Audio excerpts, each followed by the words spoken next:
2021 সালের আগস্টে তালেবান যখন আফগানিস্তানের ক্ষমতায় ফিরে আসে, তখন দেশটি ছিল একটি বিশৃঙ্খল ও সংকটময় পরিস্থিতিতে। তবে নানা বাধা বিপত্তি সত্ত্বেও তালেবান প্রশাসন কিছু উন্নয়নমূলক কর্মকাণ্ডের দিকে মনোযোগ দিয়েছে। বিশেষত অর্থনীতি, অবকাঠামো, কৃষি ও আন্তর্জাতিক বাণিজ্যে তারা অনেক অগ্রগতি দেখাতে সক্ষম হয়েছে।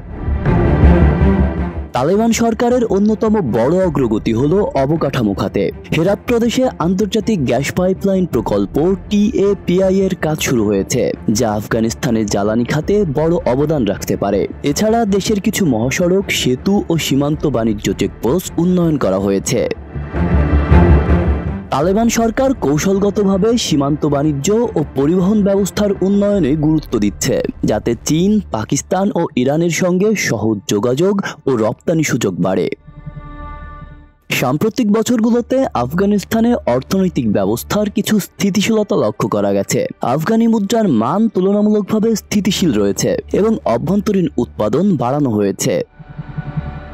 তালেবান প্রশাসন স্থানীয় উৎপাদিত পণ্য যেমন গম, ফলমূল, বাদাম ও শুকনো ফল বাণিজ্যে প্রাধান্য দিয়েছে। রপ্তানিতে এ পণ্যগুলোর চাহিদা বৃদ্ধি পেয়েছে। একই সঙ্গে চীন ও রাশিয়ার মতো দেশগুলোর সঙ্গে স্থানীয় মুদ্রায় বাণিজ্য করতে তালেবান আলোচনা চালিয়ে যাচ্ছে, যা ভবিষ্যতে ডলার নির্ভরতা কমাতে সহায়ক হবে।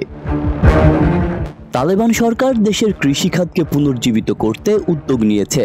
পরিত্যক্ত চাষযোগ্য জমি পুনরায় ব্যবহারে উৎসাহ দেওয়া হচ্ছে এবং কৃষকের বীজ ও পানি ব্যবস্থাপনায় সহায়তা দেওয়া হচ্ছে। গম উৎপাদনে কিছু প্রদেশ স্বনির্ভর হয়ে উঠেছে এবং কিছু এলাকায় খাদ্য আমদানির প্রয়োজন কমেছে।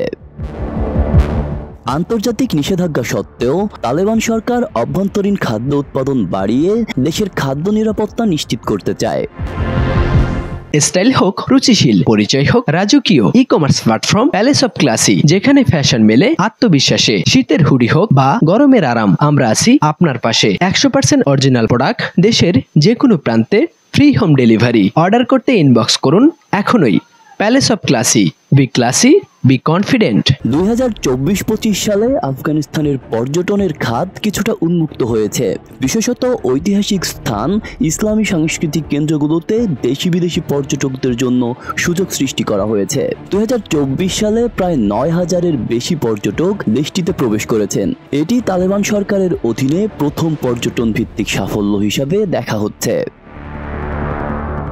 ইন্টারনেট ভিত্তিক শিক্ষা ও প্রশাসনিক কাজ বেড়েছে। সরকারি তথ্য প্রযুক্তি বিভাগ নতুন করে চালু করা হয়েছে, যেখানে নাগরিকদের অনলাইন পরিষেবা দেওয়ার চেষ্টা চলছে। মোবাইল ব্যাংকিং ও মোবাইল পেমেন্টের ব্যবহার আগের চেয়ে বেড়েছে। কিছু স্টার্টআপ প্রতিষ্ঠান তরুণ উদ্যোক্তাদের মধ্যে গড়ে উঠেছে।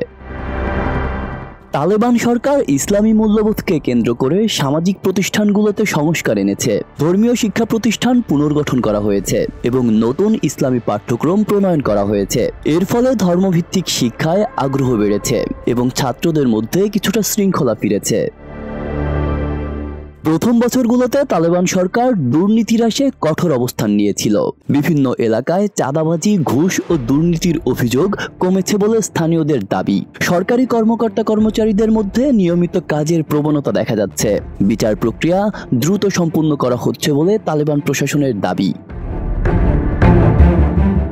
চীন, ইরান, রাশিয়া ও তুর্কমেনিস্তানের মতো দেশগুলোর সঙ্গে বিভিন্ন খনিজ সম্পদ, বিদ্যুৎ উৎপাদন ও রেল সংযোগ নিয়ে আলোচনার মাধ্যমে বিদেশি বিনিয়োগ টানার চেষ্টা চলছে। তালেবান প্রশাসনের মতে, আফগানিস্তানের খনিজ সম্পদ বিশ্বের অন্যতম সম্ভাবনাময় খাত, যা উন্নয়নের বড় চালিকা শক্তি হতে পারে।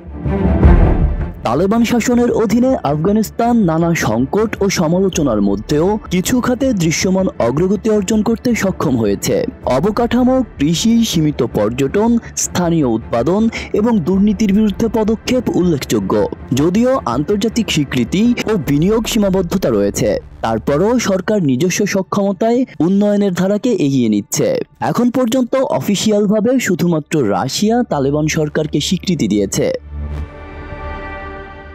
তালেবান প্রশাসন এখন একটি বাস্তবতা। সীমিত সংস্থান ও চাপের মধ্যেও তারা কিছু খাতে উন্নয়ন করে দেখিয়েছে যে নীতিগতভাবে ইচ্ছা থাকলে পরিবর্তন সম্ভব। তবে এই উন্নয়ন কতটা টেকসই হবে তা সময়ই বলে দেবে। আব্দুল্লাহ রফসান জনি, মনোযোগ প্রকাশ।